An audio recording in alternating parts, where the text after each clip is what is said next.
we've been looking at the path of the Bodhisattva. The Bodhisattva is the Buddhist practitioner who is dedicated on enlightenment for the sake of all beings. And we're looking at this list of 10 ways that the Bodhisattva practices. And we're currently on meditation. We started to look at meditation last week. So last week, Satyajoti introduced the context and the theme of meditation. And she talked very well just explaining giving us an overview of what meditation is, what it's for. And she also introduced us to some lists. She introduced us to, let's see if I can find those lists. Yeah, she had a list of concentration, absorption and insight, 3 ways that we work in meditation. And she talked about a term called dhyana, which hopefully is on here as well. No. It is on there somewhere, but anyway, she talked about dhyana last week. Let's find it. Yeah, she did talk about dhyana. I knew she would. I remember Satyajoti saying last week that Buddhism is full of lists, and particularly when it comes to meditation, the lists are there in a way to give you a guide. They're kind of like you could say a map of the territory, a guide to the territory. But the map is very different to the territory itself, to the kind of the experience of, if you go out for a hike or a long walk and you take the map with you, the actual experience of the hike, the great expansive views you get at the top of the hill, all the experiences of nature and the sounds are very different to the guide and the map.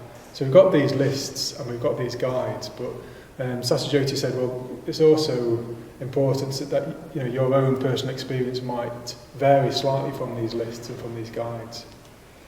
And what we're going to hear this evening is 3 more personal talks about meditation. There'll be 3 shorter talks with people speaking more personally about their own experiences of meditation under the title of something like what meditation has done for me. So there'll be 3 shorter talks from myself and from Vadanya and from Cittamoksa. And Cittamoksa and Vadanya have heroically written their talks at very, very short notice because there's a mix-up. So they've recently found out that they were going to be giving a talk, and so they're heroically giving talks at short notice. I've had a little longer, so I've got no excuses. So my own personal experience of meditation. So what has meditation done for me?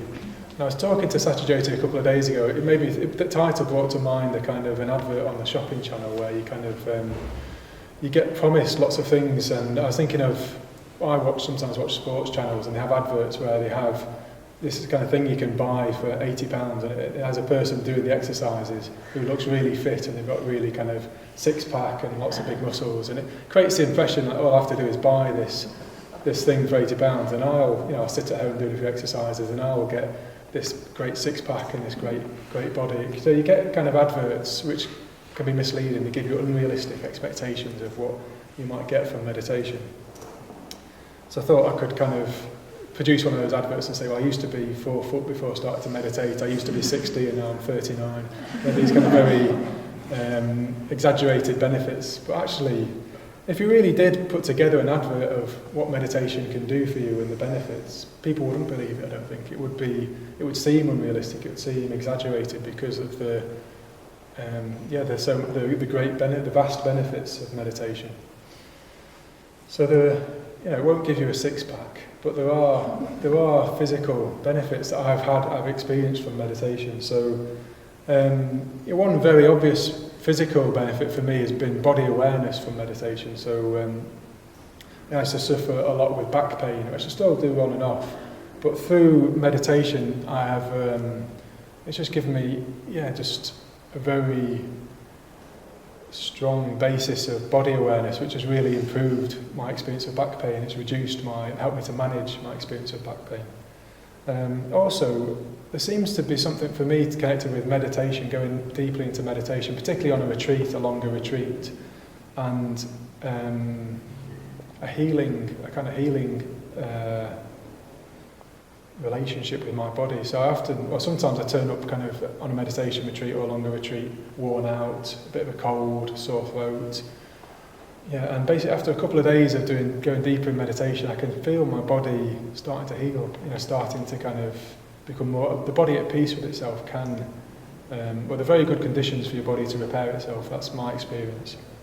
I often arrive, these days having a young toddler, I arrive with kind of lines and bags under my eyes, and very quickly after a couple of days of lots of meditation they disappear. So it does have kind of anti-wrinkle effects, kind of have anti-aging effects of meditation. So these are all kind of quite relatively, maybe some of them are superficial benefits, but there are physical benefits to meditating. But it's not going to give you a six-pack. So I thought when I was reflecting what has meditation done for me, my mind turned towards two important conversations I had with a meditation, someone who's, I'm going to call him a teacher, but that wouldn't be fair. He's someone who's been meditating a long time, a guy called Satyaraja, who's a public, I think he's a public priest. He's been meditating a long time. He was my public preceptor actually. He is my public preceptor. Sorry, I've been to a funeral today, so my mind's not as clear as usual. But he is my public preceptor, Satyaraja. And I had two really important conversations with him about meditation, which have really helped to shape how I see meditation. When I started meditating, I think I brought with me a lot of unhelpful views, and one of them was. I thought I'm no good at meditation. I'm not very good at meditating, but all these people, particularly a friend like Cittamoksa, who seems to really love meditating and spend a lot of time meditating. I just would compare myself to other people. Even I just imagine other people's meditations and think, well, I'm not very good at meditating. I'm not a meditator. That view kind of held me back. I'm not someone who's good at meditating. I'm not a meditator. And because I had that view, I wanted to meditate less, so I did less meditation than I might have done otherwise.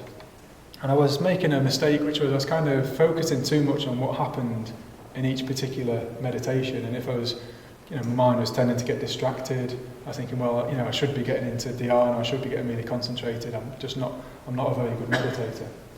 And I started to work out actually that my mind had changed a lot, and I'd changed a lot through meditating over a longer period of time. So I had a really important conversation with Satyaraja, who really validated this correct view of meditation that I'd formed, which is that it doesn't really matter what happens from one meditation to another. It doesn't matter whether I'm concentrated or not, or absorbed or not necessarily. What matters for me is a longer term trajectory of my mental states and my consciousness. What I'm looking for is over a longer period of time to meditate daily or as often as possible, and to notice, just to keep doing it, not to get disheartened if once it isn't concentrated or not, but to look at a longer period of time and notice the effects it has on my life, my mental states, my consciousness.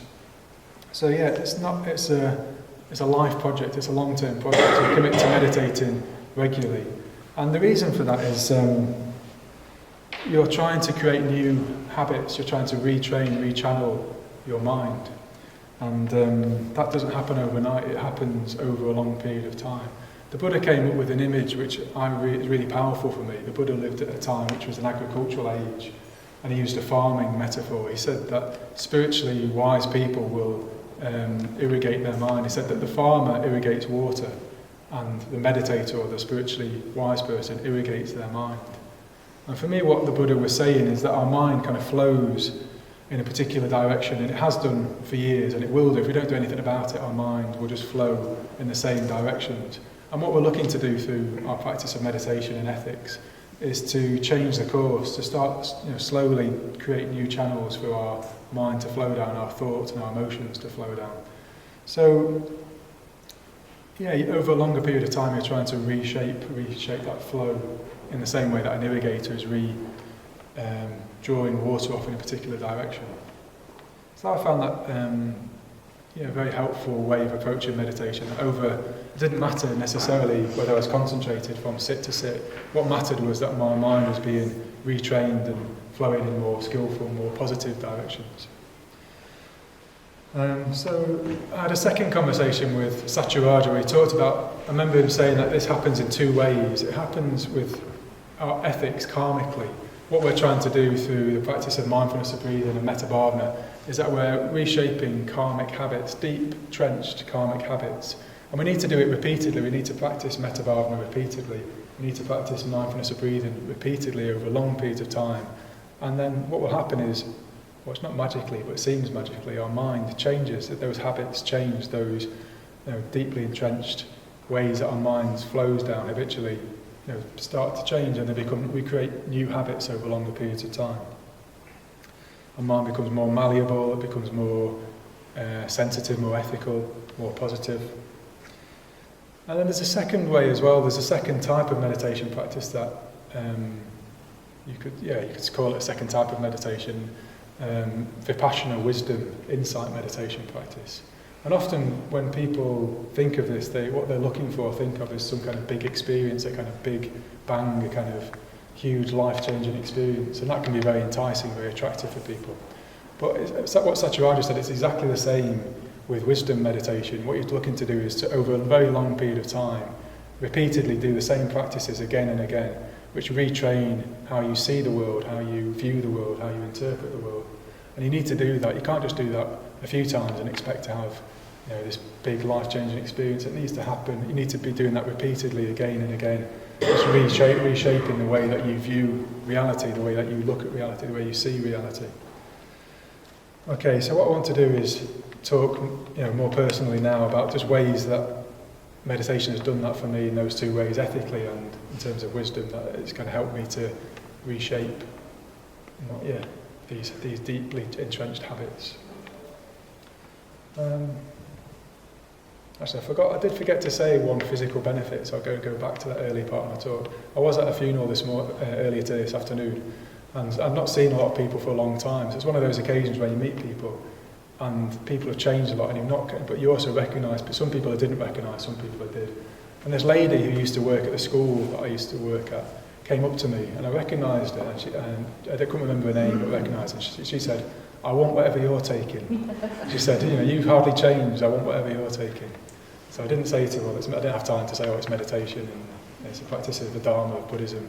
But I do, that was kind of external validation that there are, meditation can have physical benefits. But I'll return to these two ways that you can reshape the way your mind responds and the way your mind sees reality. So ethically, I would say, meditation has radically transformed my mind, my states of mind, my consciousness. It's difficult to look back at the mind I walked into the Buddhist Centre with, the kind of states of mind. But certainly, I've transformed hindrances. So I came in with a lot of anxiety to the Buddhist Centre, very anxious person, and with ill will and anger that I didn't even know I had actually, just repressed.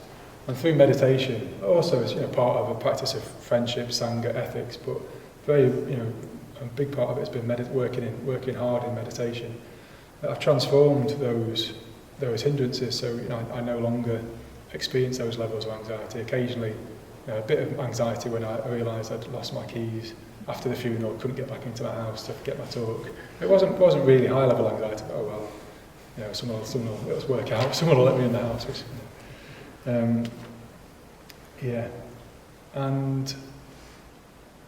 in terms of ethics, being in the gap has been crucial. So in terms of awareness and meditation, being able to now, just notice what my mind is doing, just really slow things down, and in situations at home, in the world, not to react like I would have done. So that's a large part of that's through meditation, just creating that space, that gap where you can step back, observe what you used to do or what you're about to do, and choose not to do it.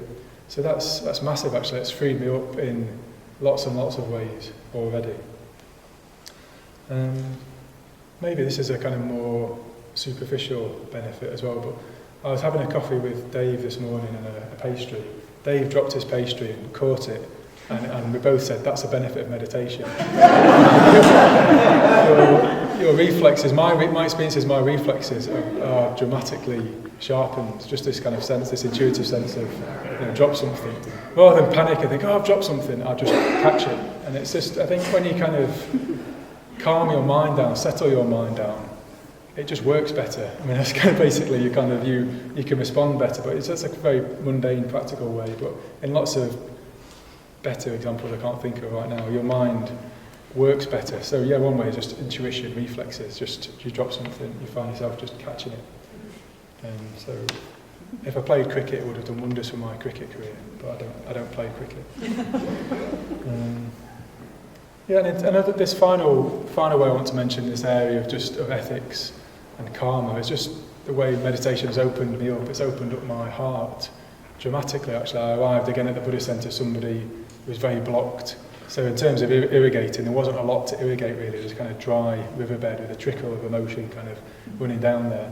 And over years, over months and years of sustained practice, as well with other conditions, friendship, Sangha, Dharma study, but largely meditation as well. It's opened me up. It's opened my heart up, so I now really feel life. I really experience life more vividly. I feel emotions fully. And I don't get carried away with them. I used to be scared of emotions, that I would be overwhelmed by them. Sometimes they might be overwhelming, but my life is so much richer because of that, being just opening my heart up to experience, to really feel emotions. Yeah.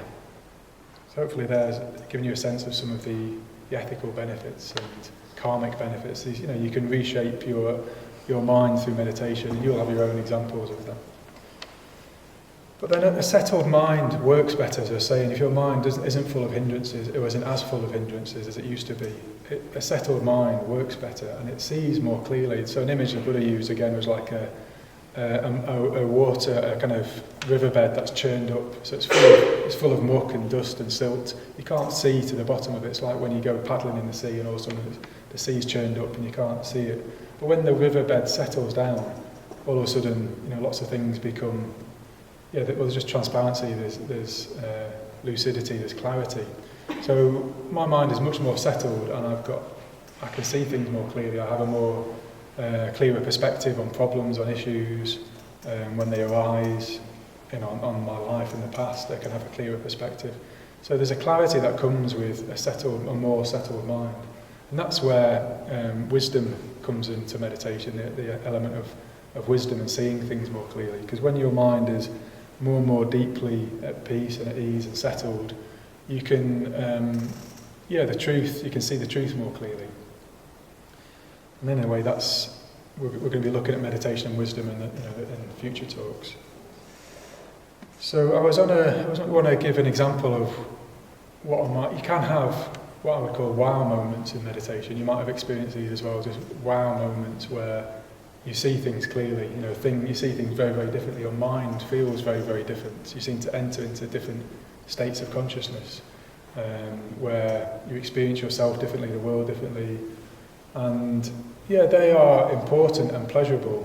But again, it's the same things, right? As I said at the start, they're not the end game. The end game is a kind of a long-term trajectory where you permanently, see the world differently. Just a one-off big experience is lovely and important, but it's not the end game.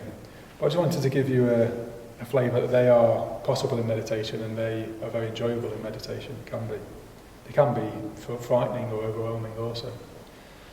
So I was on a meditation retreat with a teacher that I really grown to respect a lot, called Bodhisattva. He's written short books on meditation that we sell, and he's written a book on meeting the Buddhas as well, and the Bodhisattvas.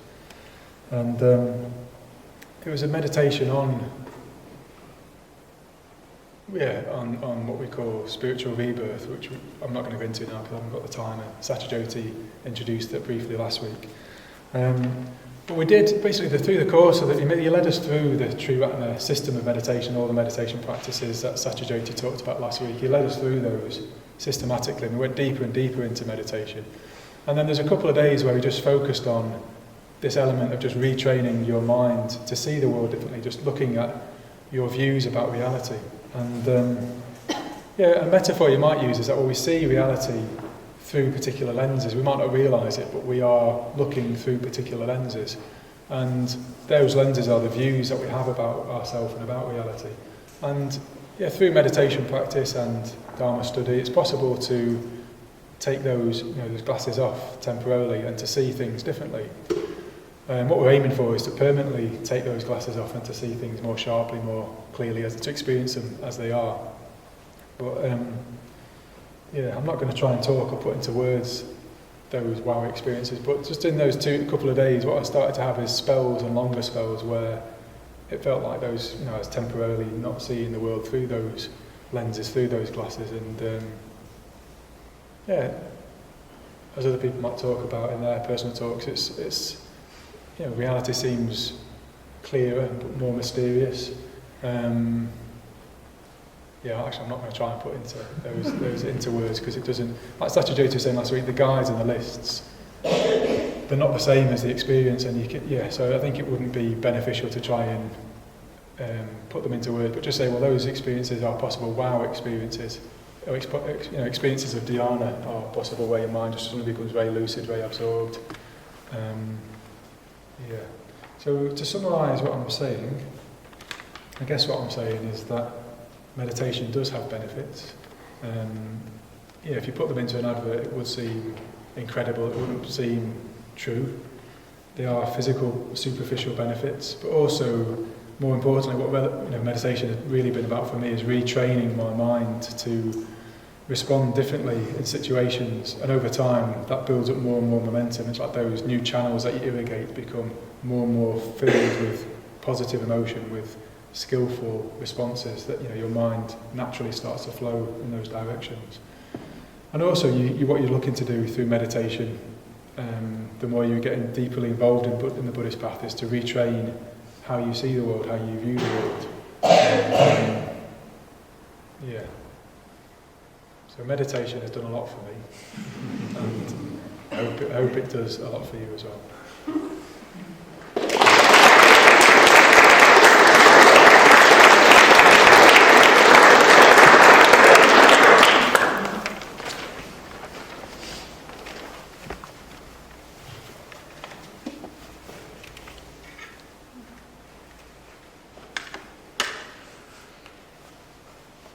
Can you hear me?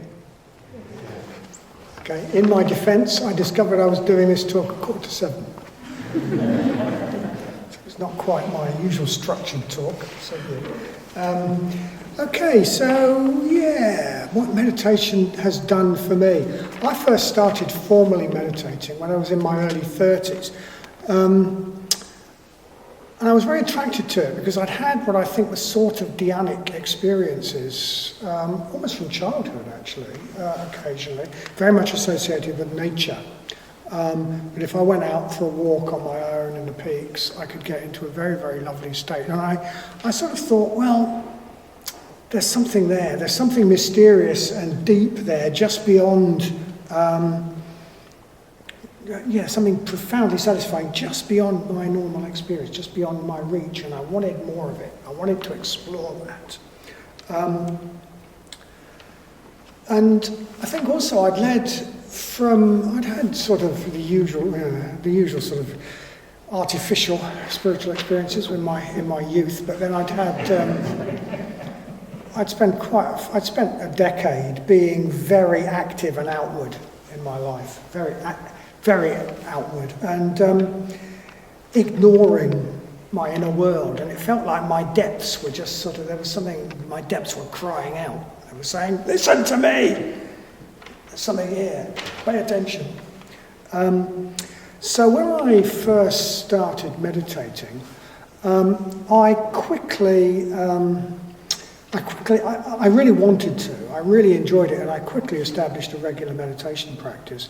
And I quite quickly actually changed my life so that I was in a situation where I had a lot less input and I had a lot more experience, a lot more time for meditating. I sort of took myself off to a sort of semi-monastic situation for about a year.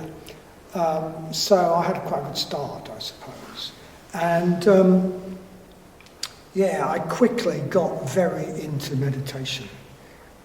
It opened delightful, spacious, oceanic, subtle, expansive, refined, you can multiply the adjectives, clear states were sort of like a feather floating down, just the mind felt like a feather. It was just so light and bright. Can't really explain it. It's dhyana, that's what dhyana feels like.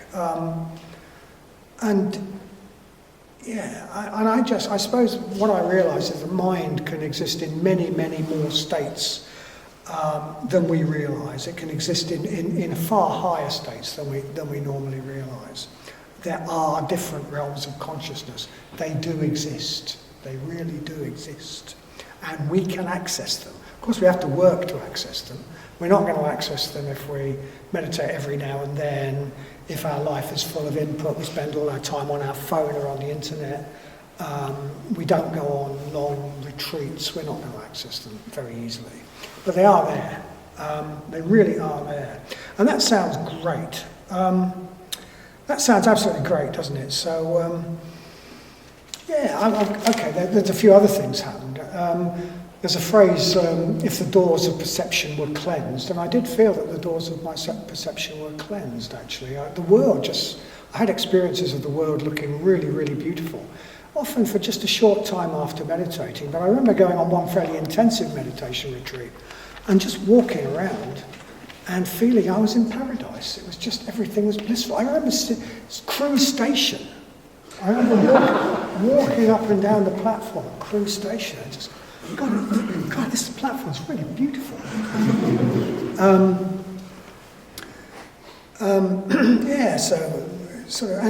also I think during that period I did have glimpses of insight.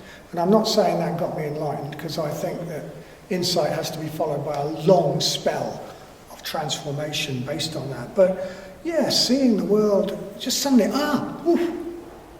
what can I say? And actually that happened for me more outside of meditation, but in a mind that was perfumed by meditation. And that all sounds, and that did set the tone, it set the direction for my life, for the rest of it really. But it has to be said that there was something a bit wrong with the way I was pursuing that. The technical term for what I was is a bliss bunny. So I just wanted the bliss of meditation. That's what I wanted. I just wanted the bliss of meditation. That's what Buddhism was all about for me. I had an image that occurred to me that my mind was like, or my being was like a plank in thick mud with an elastic band attached to it. And what I had done is take the elastic band and stretch it and get higher and higher with just this little bit of me could experience these really high states, and the plank had moved, if it had moved a millimetre, and then the elastic band went smack back down in the mud. And I really needed to do something a bit different, actually. And I think what really did the doing different was actually metta bhavana. Do the metta bhavana, it's great, it's the best thing.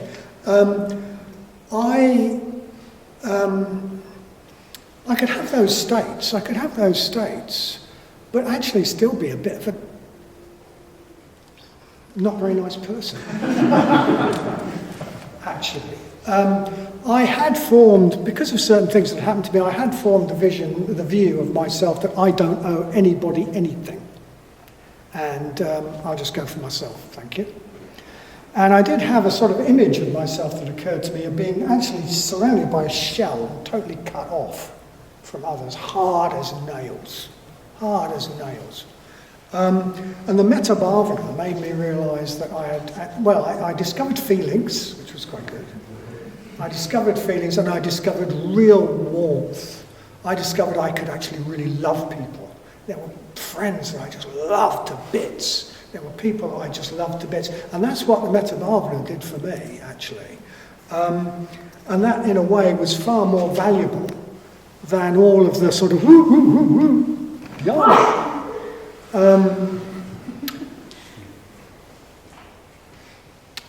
So I also discovered ethics, actually, because through the metta bhavana, the path is supposed to go ethics, meditation, wisdom. For me, it went meditation, wisdom, ethics, or something like that. Meditation and a bit of wisdom and ethics.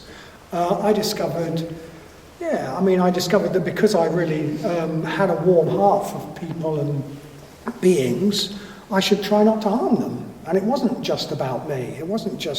I did owe the world something, actually. It wasn't just about me going for what I wanted.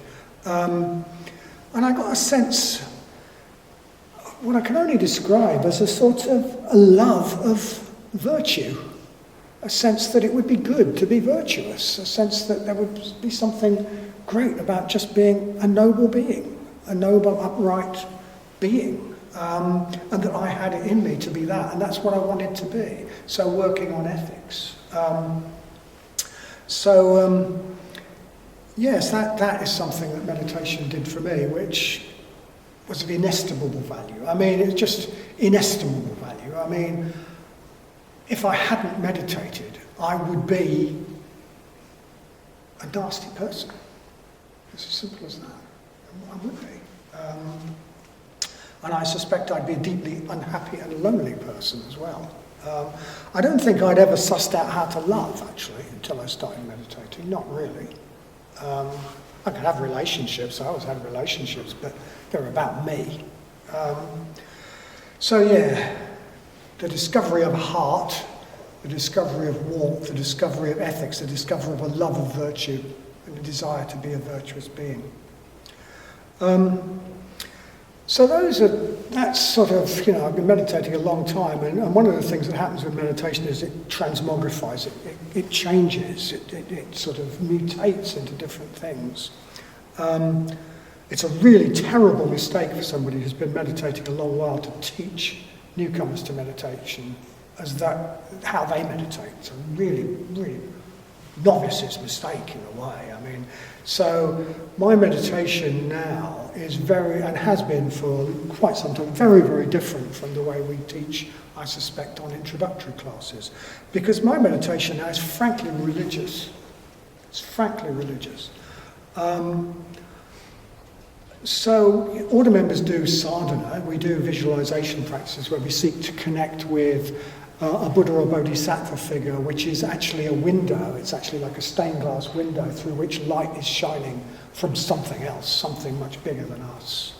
But long before ordination, long before I took up a sadhana, I had a sense that meditation could put me in touch with something beyond myself, something mysterious, something profound, something that a Christian would call God. Actually, although we Buddhists don't do that, because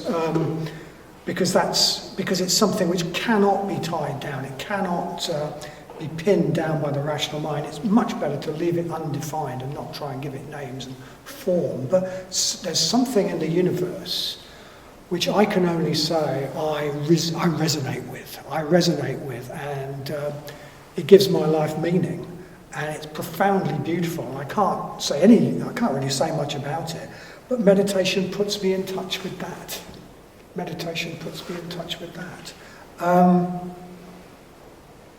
I can't explain it, but it's something that I revere and that I love, and it gives me guidance, and that opens out. It's as though my being opens out into something much bigger than my small being. It's something that keeps me in touch with why I'm a Buddhist, why I've done the things I have done, and why I do the things I do. So it's about Shraddha, actually, and I do think that one of the things that meditation does is it gives us Shraddha, which is often translated as faith, but actually means this sense of connection to something higher than ourselves. And Bodhinaga said, well, a calm mind works better. And usually our mind is so messed up that the really positive mental states like Shraddha don't get a chance against all that stuff that's going on. But when we calm down, we can get that sense that,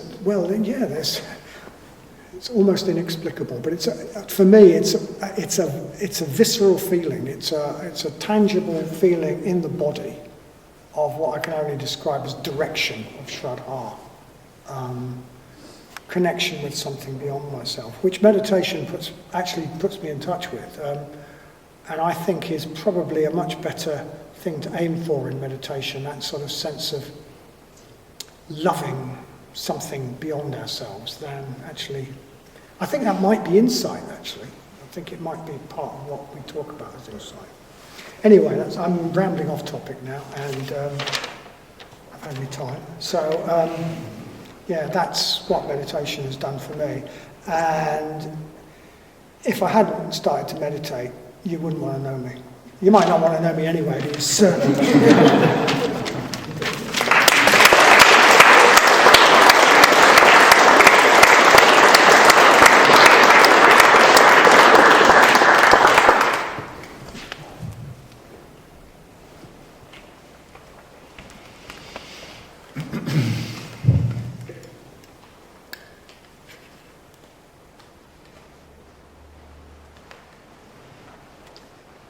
Good evening, everybody. This is going to be rather unstructured and very off the cuff because I've actually had 15 minutes longer than Vadanya to arrange my thoughts. So I'll try and keep an eye on the time, but if I do go over, just wave at me. So I suppose I could start by saying I love meditation. I've been meditating a long time, and when I first came to meditation, I suppose I immediately sort of took to it. And consequently, I suppose I've put in a lot of hours on the cushion, thousands of hours. So I'll talk about some of the changes that I've experienced as a result of those thousands of hours. I don't think I've ever had...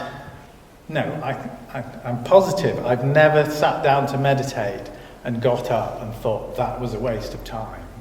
So even if I've been completely distracted, which is probably most of my meditations, and even if I've been sitting in discomfort or I've struggled to generate positive emotions towards somebody who I'm having difficulty with, I've still always felt it was a worthwhile use of my time. I can't say that for other things I've done in my life, but I definitely can for meditation. So I spend a lot of time doing it and I love it, but I don't want to give you the impression that I sit down to meditate and I sink into dhyana and I'm coursing with the devas and I'm getting all these insights.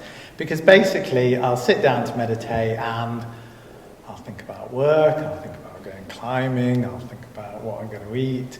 And I'm as distracted as the rest of you, maybe more distracted than some of you, but it still has benefits for me. So I'll try and tell you about some of those benefits. So one of the, so I should say that it's...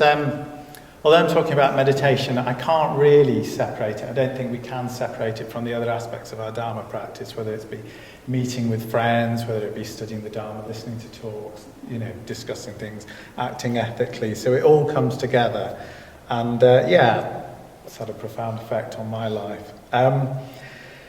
So one of the first thing that springs to mind, sort of a bit like Vadanya, is my meditation practice has given me enormous faith and shraddha in kind of what I'm doing as a Buddhist. And one of the key sort of aspects of that is the fact that I've always sort of been quite a sort of an energetic person, quite adventurous. I've climbed, I've kind of mountain biked, I've been to loads of fantastic places around the world. I've been a bit of an adrenaline junkie. I've really kind of sort of enjoyed clubbing. So, if you like, kind of one of sort of my views of the world is that actually to kind of sort of enjoy myself, have a fulfilling life, I have to go out and do all these kind of fantastic things, all these kind of sort of stimulating things. So kind of when I started sort of meditating, I'd sit down and I'm doing sort of essentially nothing. I'm sitting there with my eyes closed, very little stimulation. And in fact, it's profoundly sort of enjoyable. I feel very content. I kind of feel very rested. It kind of prepares me to go out in the world and do what I want to do, probably at a slightly slower pace, perhaps a bit more involved and engaged in what I'm doing. So I suppose it was quite a very sort of strong experience that actually I didn't need to kind of go and do all these things. I mean, I still climb, I have to admit, but my relationship to those kind of more sort of sense desire experiences sort of changed, and I could hold them more lightly as a result of my meditation practice. I felt that I needed to get less from my climbing, and I could kind of enjoy it more for what it is. So and it sort of gave me a lot of faith in not just my meditation, but the Dharma as a whole, and kind of, what we're doing here. Another one of the really sort of positive benefits is as a result of meditation, while there are kind of sort of benefits kind of in the short term, it's really helped me to kind of see myself more clearly, to see parts of myself that I kind of didn't know existed, to see sort of patterns in my behaviour.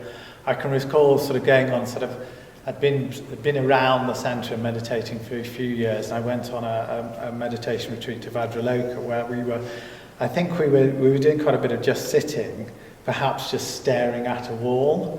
And my view is kind of, well, how on earth is that going to sort of help me? But things come up from your mind. And I can still remember it now, and this was probably sort of 10 years ago, sort of going for walks in the woods, which I thoroughly enjoy and kind of really sort of take in the sights around me. And just kind of sort of suddenly being struck by these things like, God, this is what I've been doing, this is a sort of pattern that's sort of been manifesting in my life. And just through this kind of like, not really trying to think about these things, but just these kind of sort of little insights which would appear. And I wrote them down as well, and I still have them somewhere. And, lots of things have happened like that kind of over the years. And I suppose it's sort of, through kind of seeing things more clearly, it's really sort of helped me to kind of live a kind of more authentic kind of sort of real life. It's a bit difficult to explain. It's not just about sort of being happier or more successful or sort of suffering less. There's something a bit deeper going on, which I might try and allude to later. So there's something around there about sort of seeing things more clearly. One of the other sort of big benefits is feeling calmer. So I've always been sort of quite a sort of a calm person, or I've always appeared quite calm. And I think I still do appear quite calm. But even underneath that calm exterior, there's kind of often been quite a lot of thinking going on, quite a lot of working things out.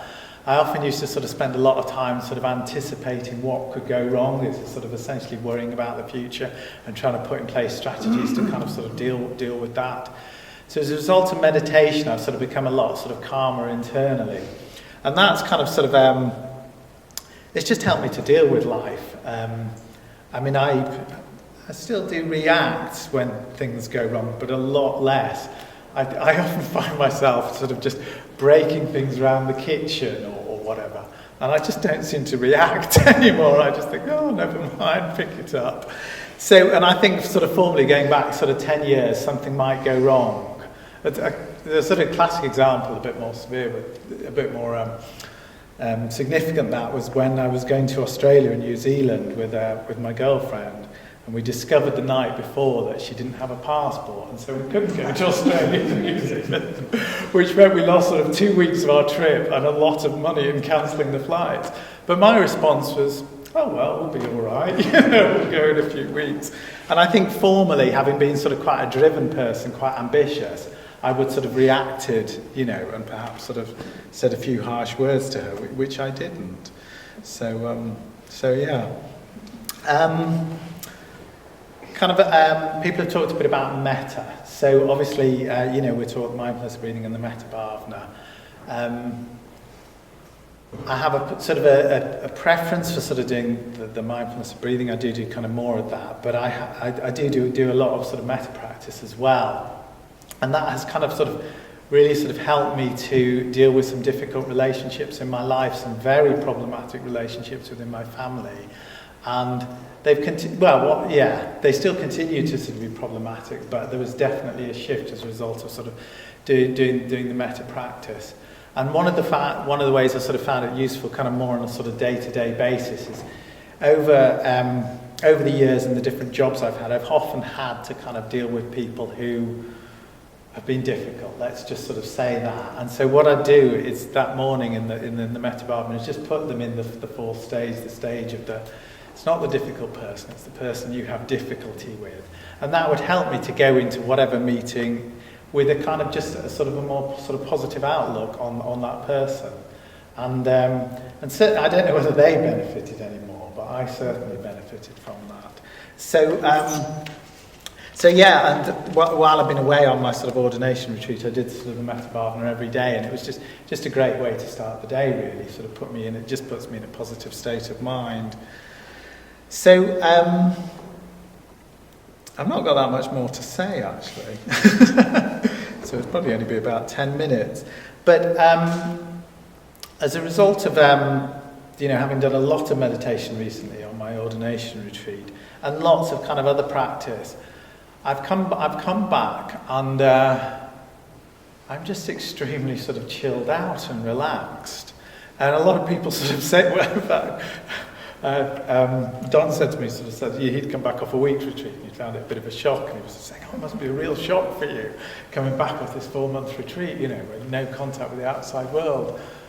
And in a way it feels like I've just been away for the weekend, and I've just sort of come back, and I've just sort of slipped back into coming here, which is fantastic. I seem to be thrown in at the deep end a bit more than I was 4 months ago, which is also great.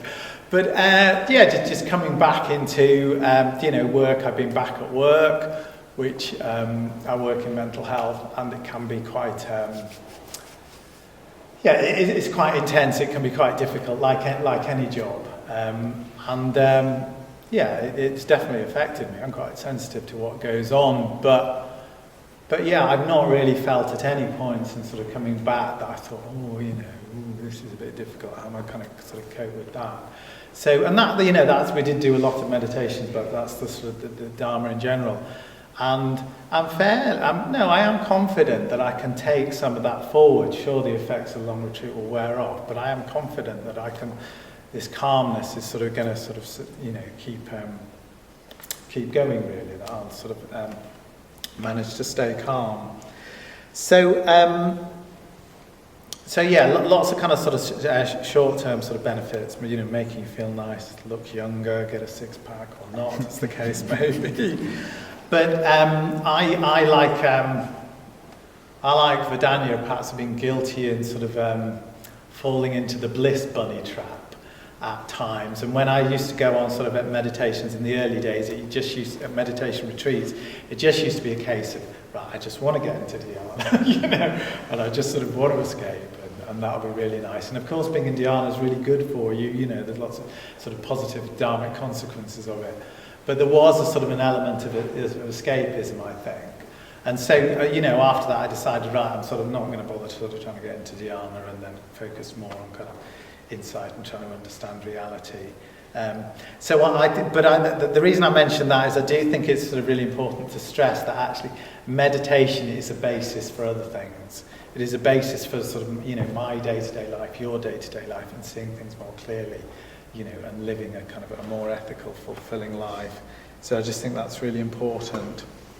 So just my sort of final point, I'm not going to try and sort of summarise, because other people have summarised very nicely.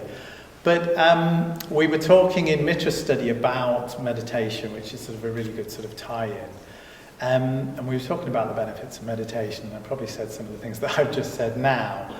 But what I also sort of said was that I can't really, well, in a way I can do a list of all the benefits, and kind of sort of tick them off. But I do think what I've got from meditation, I think what a lot of people get from meditation is far more sort of mysterious, mythical, kind of sort of poetic than kind of any of these, the sort of the list that we can have. I think it's really difficult to sort of describe to somebody else sort of what you experience. And I suppose, if I can sort of leave you with an image, it's a bit like I've been to loads of fantastic places around the world, and my meditation's a bit of a sort of a mirror of that.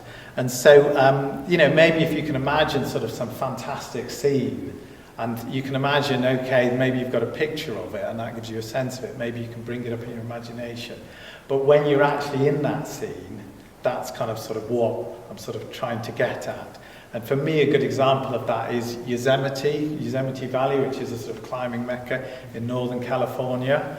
And it's an absolutely stunning place. I mean, there's these huge granite cliffs, there's often beautiful blue sky, there's, lots of kind of forests, there's the sort of the redwood area, giant redwoods, these trees hundreds of feet up into the air. And I could try and describe it to you. Well, I've just described it to you, and I don't know what effect it has. If you came to visit me, I've actually got a really nice Ansel Adams black and white photo in my living room of Half Dome and the Moon, which is, I still think it's beautiful, even though I've had the photo about 20 years. But if you could actually imagine going into Yosemite and sort of driving into the meadow and coming out of the trees, and just seeing these massive granite cliffs towering thousands of feet above you, well, I guess that's just an image I want to leave you with, which is perhaps how I have experienced meditation and how it's difficult to communicate it. So thank you.